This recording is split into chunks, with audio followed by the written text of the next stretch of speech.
You know, California's housing crisis has been decades in the making and is the consequence of a whole bunch of different factors. But you get the sense of sort of that tectonic shift of people starting to work differently, respond to those different incentives and pressures to be more pro-housing in their approach.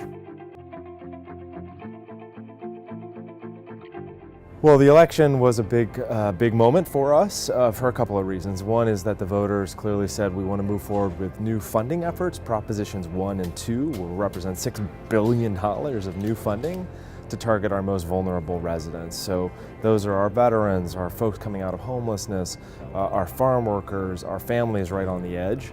And while those funds won't house every low-income family or every vulnerable housing, it's really a meaningful action. And I think more than that, our funds can actually be the catalyst and the point of leverage that helps bring other local actors together in a shared commitment to think more intentionally about providing that diversity of housing options we need to keep our great state doing the great stuff that it does.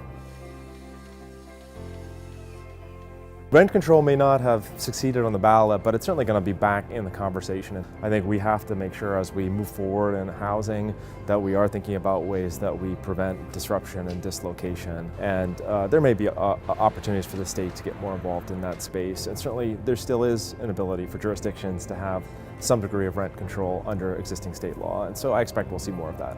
But a big part of the solution also just has to be, as we're trying to grow as a state, we also need to be thinking about that growth differently so that the housing we build in the future is going to be resistant to destruction.